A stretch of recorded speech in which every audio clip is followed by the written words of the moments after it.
that.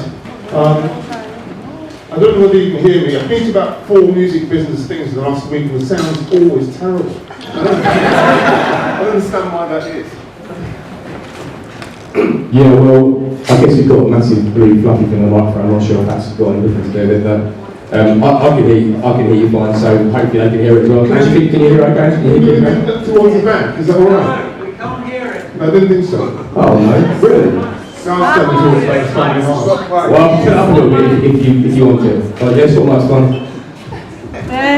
Is that any better? Yeah. Amazing, we got there in the end, fantastic. So yeah, I'm going to ask Keith a few questions, and you know, same with Hannah, we're going to open it out to the audience after this. So yeah, just to start off with, Keith, obviously you worked in the industry for quite a long time, for you know, over 40 years, very, very long time. You work with some of the biggest artists, companies and labels in the world. Could you just give us a bit of a, I know we've done it already, but could you give us a bit of an overview of kind of how you feel your career's gone today, you know, some of the things that you've been involved in, kind of looking back from the start right the way through till now?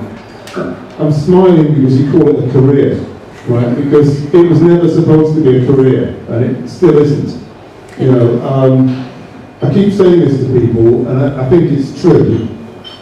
As I get older, it feels really good because I realise the chances of me getting found out are getting smaller and smaller. Right? I've been doing this for about 40 odd years. I keep waiting for somebody to say, well, what actually do you do? I actually don't know. I'll just ask that. What do you do? Well, I've been allowed to hang around with some very talented people, you know, for about 45 years.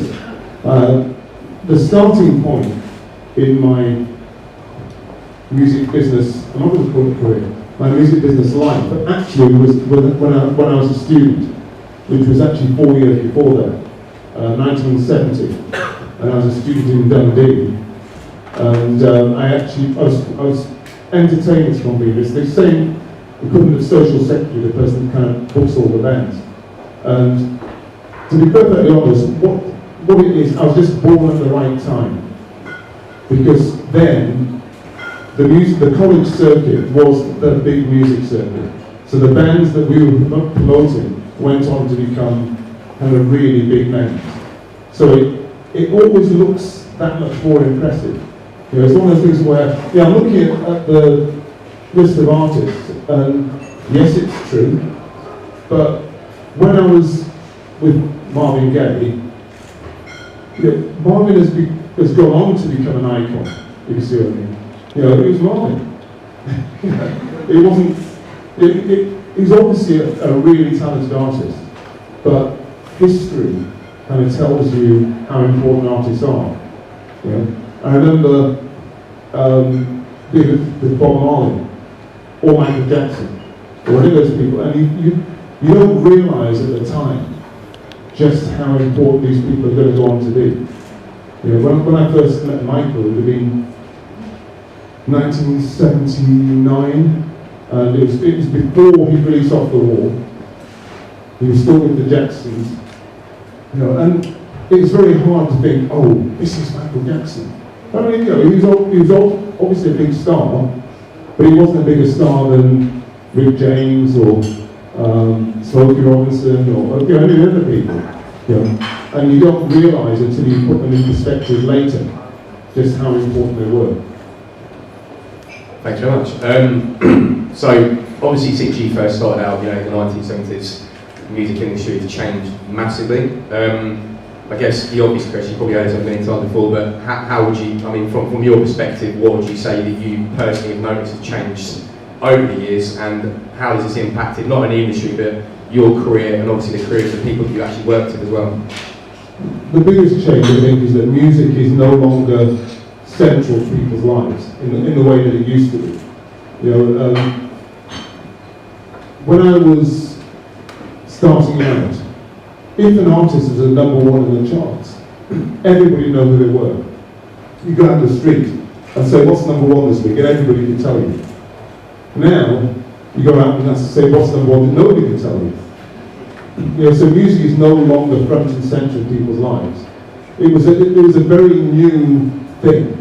You know, when the Beatles kind of, you know, broke all the barriers down, it just took the world by surprise. Since then, of course, it's all got very developed, and things are more predictable. Things are done more by formula. There's almost a route to market now, which then everything was brand new, and people would just doing things very differently. So I think the biggest change is just that it's not as important to people. If you compare the importance of music to video to gaming, music is just one of many things that people are interested in, whereas it kind of defined young people for a period of time. Absolutely, I completely agree with that. To be honest, we've seen some crazy advancements in music technology, ranging from Bitcoin-only stores, which I think is completely crazy. But now we're moving on to virtual reality experiences. Bit by bit, music's going to start becoming, integrating virtual reality. I guess taking that on board, I mean, where do you feel the industry could end up maybe in the next 5-10 years with these kind of developments on the way? I think the short answer to that is it's not going to be my problem. 5 or 10 years, I don't think I'll be that concerned. I don't think that, I don't want everybody to think that it's a negative. I think that it's a new business, and things are being done in a new way, which is actually equally exciting. I think the industry's fallen apart and is now being rebuilt, and it's a new business, and that's a good thing. Everybody's kind of had their, I've had my day. I'm not worried about it too much. My son is now an artist manager, so he's working in the new business, and I spend more time listening to him to try and find out what's going on than actually telling him, because it's a different business. I don't think we should look at it in a negative way. I think that's a good thing. I think it's very positive. We're listening to what Hannah does. That's a new business, right? It's a new industry. It's a new route to market. It's equally valid. And for the modern generation, it's probably more valid than what I do. What I'm talking about is history, which people live in the present. Absolutely. So, I mean, on that note, I've got obviously taken on board what you said. Do you think the music industry could potentially return to the massive wealthy industry that it once was back in 1999, 2000, and so on? Obviously, before piracy started to kind of kick in and take away some of the revenue, if you like. Do you think it could kind of get back to that position again? Yeah. First of all, obviously, piracy was an important factor, but there were a lot of things about the decline of the music industry which weren't just about piracy. It was about things like convenience, because people can't be bothered going out to buy a CD when they can actually just click it on a phone. And the industry's been moving in that direction for a while. And again, I don't want to blame the mainstream music business, but everybody else says, oh well, the record companies are too slow to react. It's very hard to react to that situation, because even now, last year's figures showed that I think 37% of album sales were still on CD. Right? So the music industry can't just abandon CDs and say, oh, we'll not do CDs anymore, when 37% of their marketplace is still buying CDs. So it's a transition period. And I think that probably in about 5 or 6 years' time, a new business will emerge. It'll make probably just as much money as it did in its heyday, because the marketplace has been expanded. It's easier for people to get the music. It's just a matter of putting a model in place where people actually pay for it. Yeah, fair enough. Well, something that's kind of personally impacted me, and I think it's fair to say a lot of people would say the same thing here, is we live in a world now, especially since Tony Blair came into power, where thousands of music graduates graduate from UK universities every year, but a lot of them can't get jobs in the music industry, and now whether that's because there's not enough jobs in circulation, or whether it's because the barrier to entry is increased. My question to you really is why do you think that is? Why do you think that thousands of people leave UK universities every year when they've studied, whatever it is, popular music, commercial music, and to then go on and end up working at Starbucks, as an example? Why is there such a challenge and such a battle here for so many people? Okay, it's quite an interesting question, because I was partly responsible for introducing the first honours degree in commercial music in the country at the University of Westminster. I wrote the music business module and I taught on it for 16 years. The thing is that the industry has changed. So the idea of people being given a job when they finish a music degree is evaporating. You should be a self-starter. And actually talking about something like tonight, one of the big mistakes that people make is the industry's changed dramatically. After my little talk here, loads of people, I'm sure, will say, oh, let's go talk to him and find out, But actually, your most important network are the other people in the room. Not people at my age, at my level in the business. Your age and your networks are much more important than I will ever be to you. My business and my day is basically gone. Right? So, when you come to something like this, make sure you meet the other people in the room at your level, because they are going to be the most important people for you. The idea of people giving you a job, that's gone. I know in the last 2 or 3 weeks, I can think of 3 execs and people that I've known for quite a long time, who are really good, who've been in the business for at least 20 years, who are looking for a job. Because they've grown up in the industry where people gave you a job. Now, at your level and at your age, you should be creating a job for yourself. Because that's how the business has changed. And that's how society's changed. When I was at EMI Records, I can think of, actually there were quite a few people I was working with in 1978 who were still at EMI Records in the year 2000. Because you used to have that kind of almost job for life. Now, if you go into Universal, I think you'll struggle to find too many people who've been there more than 15 years. And I know, so a lot of them are my former students. I've seen them every now and again, and they're doing really well. They're doing better than me, but that's another story. Okay, so I think there's a question there everybody probably wants to ask. If I don't ask, somebody else can come and ask you it. What has it been like working with Steve Wonder? I mean, you obviously worked with him for many years. You still represent him to this day. Obviously, he's managed to achieve iconic success, a bit like some of the artists that we spoke about earlier on. So yeah, I mean, how do you think he's achieved this? And what have you learned from working with Steve Wonder for so many years? Well, first of all, he's pretty good. When I started working with Steve, it was 1978. You have to remember, he'd already been in the business. He had his first hit in 1963, when he was actually 13. When he was, the album was called The 12-Year-Old Genius, but the single came out, when he was 13. So he was quite old. No. It's very rare to find somebody with that level of talent. That's the first thing. He's unique. In terms of working together, one of the reasons I think it's worked so well is because we are nearly the same age. Okay? He's a year older than me, to keep reminding me. Right? But we've kind of grown up together. So things like touring, which might have been a bit of friction as you get older, he doesn't really want to spend 3 months on the road anymore. I don't. When we get on the plane, we both turn left. It's easier touring as you get older.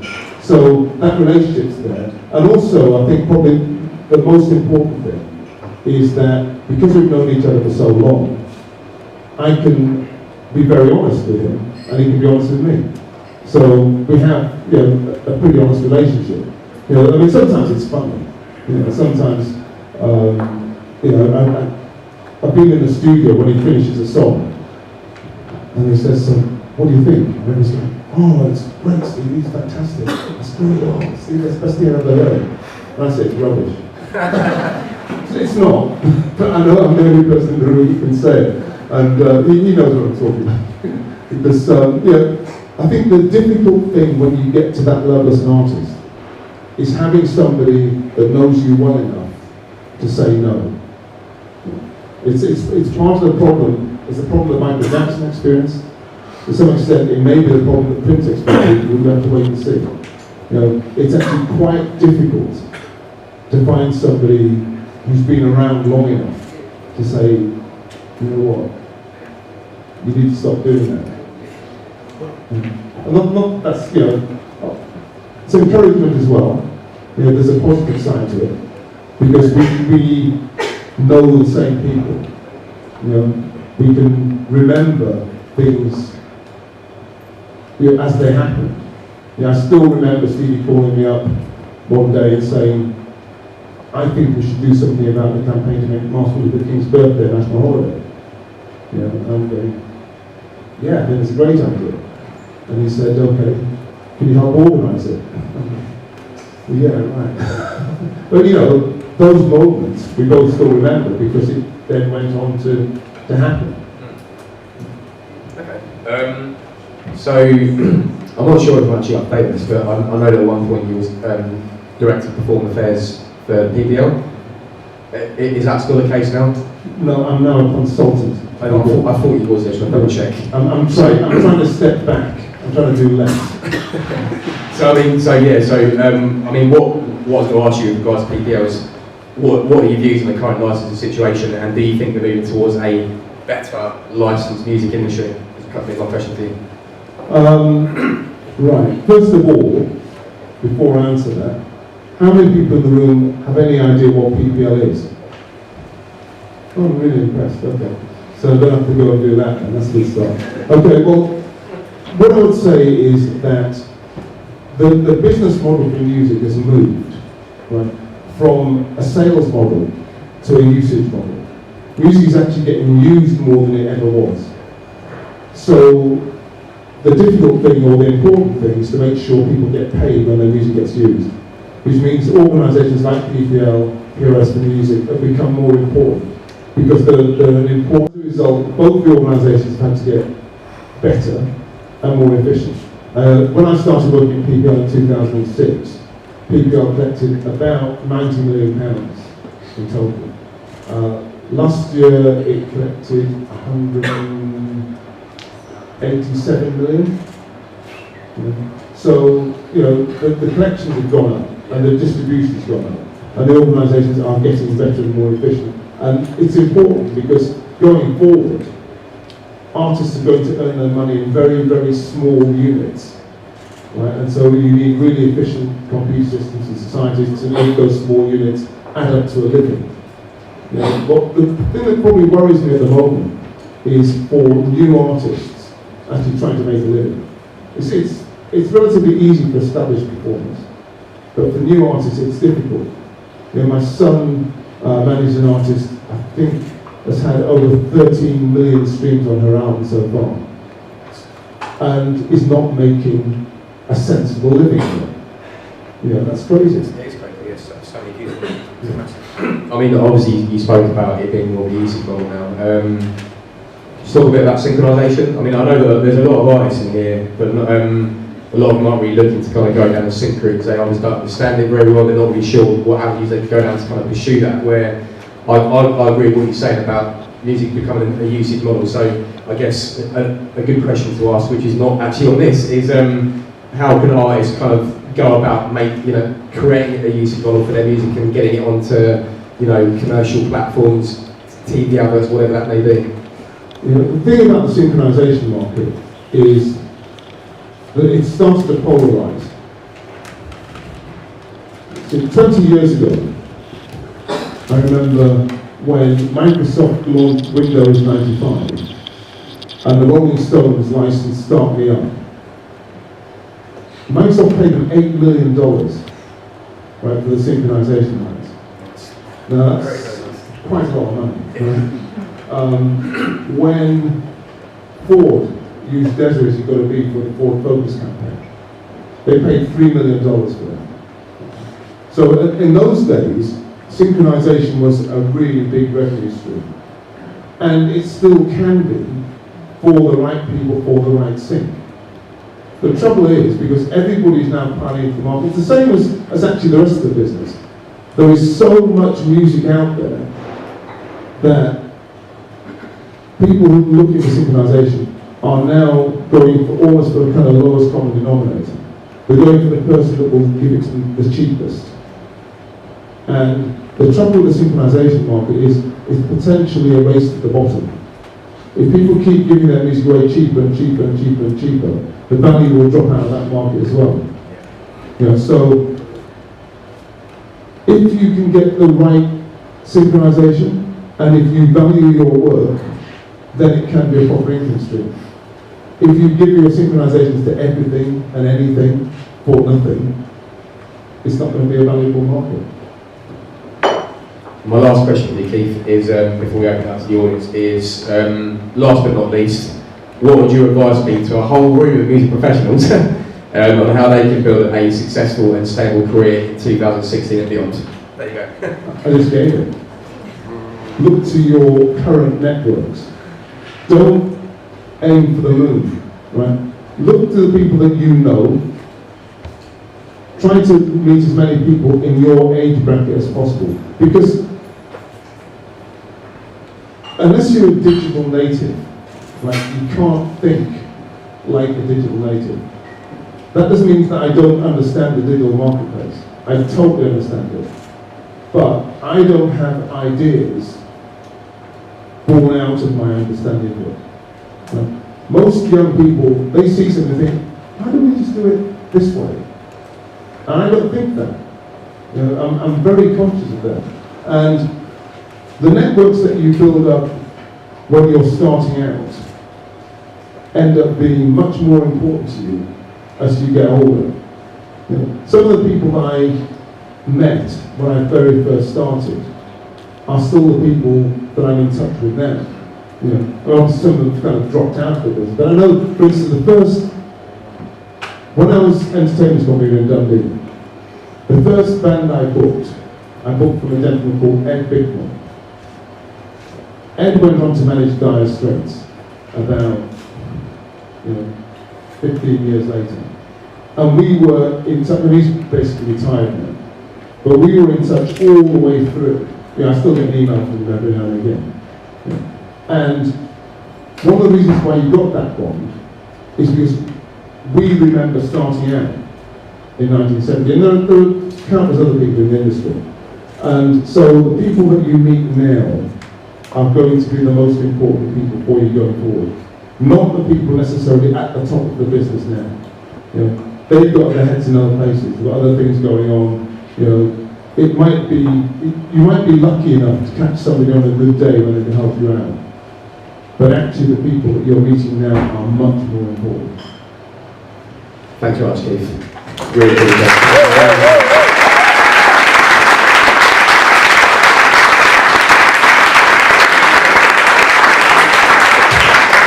We've got time for a few questions as we expect. So just raise your hand if you've got a question, shout it so I can hear it, and again, a bit like Rebecca, the whole set. Hello, over there. Hi. It's basically someone who's kind of worked in music in various positions for the last 5-7 years. I've come across a lot of situations where it's all about who you know, and it's also been the fact that, and this is no offence to your son, but it's been a lot of the time that I've met people, they're in such high up positions, the same, I'm only 22, but I've met people in such high up positions. They go, well, yeah, my dad's this, yes, my uncle's this. And as you explained as well, it's getting smaller, the market for music jobs. And obviously we'll get with these people, but how do you feel the fact that a lot of people at this age, and especially in 2016, have to kind of get a standard job in Starbucks, as well as kind of creating everything, and they could wait until like they're 50 until they're actually in the industry? Okay, well, I don't think anything's changed. It's always been hard to get the music business. My dad was a surgeon. That wasn't a lot of help. I went to university to study zoology. That wasn't a lot of help either. My mum was a nurse, my dad was a consultant. So it's not a lot of help. Right? You say you have to get a job in Starbucks. I used to load shelves for Berger Paints in Bristol. Right? I used to carry boxes for Smith's Crisps in Kingsbury Green. I used to work at Mike Maintenance for C&A's. Anybody remember C&A's? In Marble Arch, right? I used to put rails up. You can tell my rails because all the clothes are down one end. You know, we all had to do something else to get into the business. You know, it's not easy. If it was that easy, everybody would do it.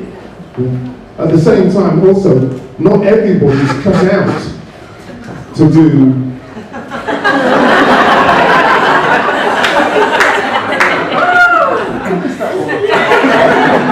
I felt bad because I don't know if I had it in the deal. Suddenly I started talking, and I was like, I'm not going to put a picture up for him. Anyway, I'll try and pretend that's not there. No, not everybody is cut out to do well in the music business.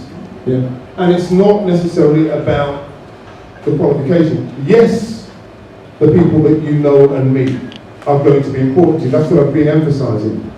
Yeah. But, for instance, my son, yes, he's my son, but his artists are his artists. I have nothing to do with it.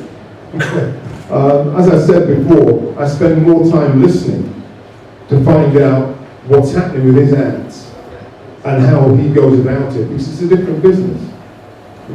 I mean, what he has probably learned from me is the importance of networks, the importance of meeting people, the importance of treating people properly, because a lot of people don't get that.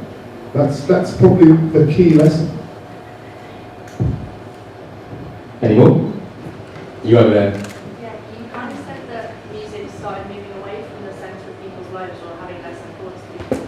Do you think that artists or the wider industry that support artists have a responsibility to engage with developing awareness in schools or in education or with other collaborative art about kind of encouraging people to value music again? Or do you think that's another polarisation that music's just going to be a part of the media? It won't have the same gravitas and there's just nothing to do about it. No, it's got too easy for people to make music. So there's actually too much music out there, and most of it isn't good enough. So because most of the stuff that people hear isn't good enough, they don't engage with it. They think it's not got a value. What will happen is that gradually the really good stuff will rise to the top, and it will engage people again. And once people actually realise there's still really good music being made, they'll start to value it. The trouble is that, so much of, I actually hear a lot of stuff on the radio and wonder why it was ever made. No, seriously, I mean, it's not saying anything. You think, well, what was the person thinking when they wrote that song? Apart from, oh, I'm going to make some money. They're not actually conveying any kind of a message. And if they're not doing something they can relate to, that nobody else can relate to either. Until you actually engage people, make people think that person is trying to communicate to me. They've gone through an experience that I've gone through, and they've managed to put it into music. Until you have music that means something, then why should people spend time and effort getting involved in it? I don't think it's anything about education. It's about people making decent music. Do you think that there's still a social value that outweighs an economic one in the music people are making, or do you think it's all about money? For the time being, it's about money. And it's been about money for the last 15, 20 years. The money side of music is part of hip-hop culture. And hip-hop put money front and centre. That was the reason for making the music, was to make money. And hip-hop has been mainstream for the last 10, 15 years.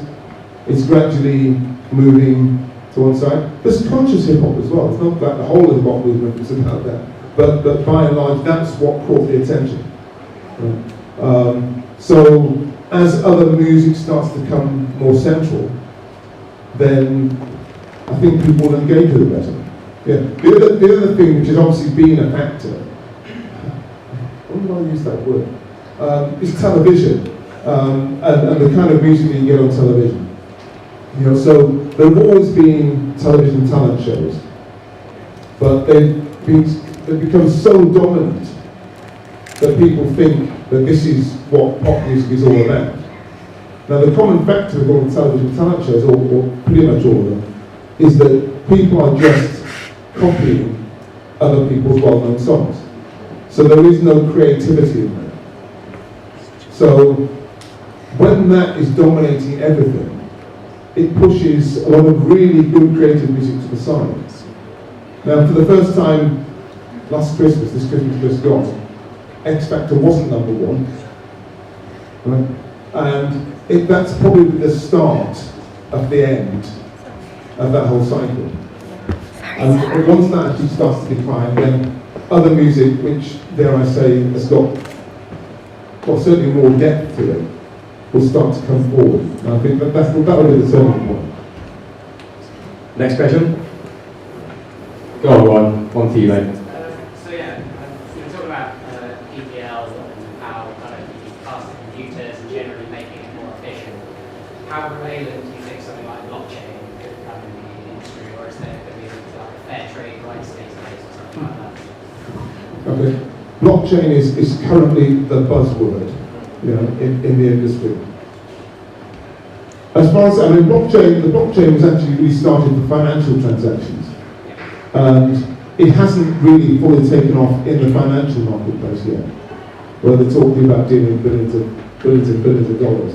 Yeah. Bitcoin is out there, but most people are not using Bitcoin. So the blockchain is not a short-term solution, in my opinion, to the problems of the music industry. Yeah. Long-term, you know, once they sort out all the technical hitches with it, then it'll probably work. But right now, I think it's quite a long way away. And I think that the ways that we collect money at the moment just need to be done better. Yeah. But probably the key thing in the blockchain principle, which needs to happen as quickly as possible, is having a global repertoire database, so people can actually find the music they want to use and pay for it. Time for a couple more, guys.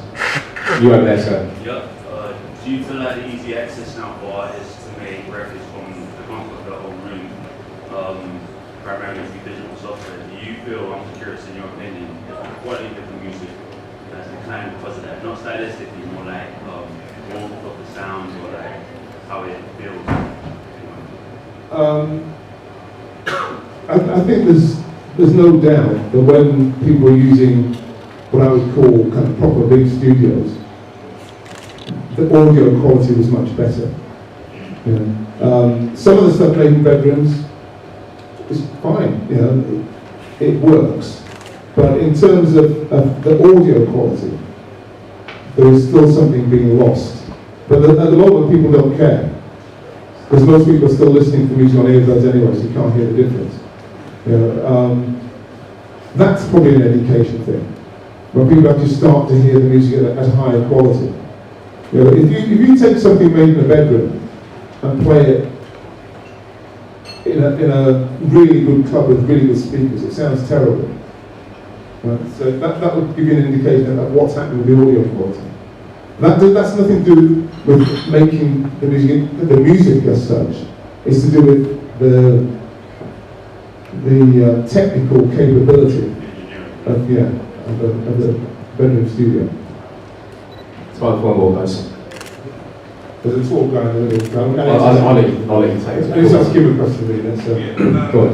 Yeah, all it was is, I just want to get your opinion on this, because I've been like looking at people's music over the last couple of years. A lot of the best artists out here never spend money on their promotion and marketing, whereas a lot of the ones which are half decent ain't really saying much. I hear them putting like 500 down to sometimes a grand down and their song blows. Would you say that's also a massive factor, basically? Yeah, I mean, in terms of independent operations, maybe not so much. In terms of what's happening with the major labels and the mainstream record industry, that is a problem. And the problem is that since the industry's been struggling with record sales, the record companies aren't making as much money as they used to. So what they are doing is, when they get something they think is a definite banker, they can definitely make money on this, they are going all out. So they just spend and spend and spend and spend, to the exclusion of pretty much everything else. I mean, I don't want to start singling out artists, but you can see from who are the biggest artists in a year, who has had the most spent on their marketing campaigns. With the exception of somebody like, say, Adele, which was a complete freak of the industry, because she's on an independent label, and actually it was almost the opposite, in so much as she'd been away for 4 years, no money had been spent, but then the media just went mad. So yeah, it's a problem, but until the industry recovers and the labels can start to spend on stuff which they dislike, rather than stuff which they know is going to sell in huge numbers. It's the lowest common denominator. The stuff that they spend on, they think they can sell the most on, and that means mass marketing. The newer, more niche, more creative stuff isn't really getting money spent on it because it's not going to sell it. It's a bit of a vicious circle. That's it, guys, for the questions. Can we please have a massive, massive thank you for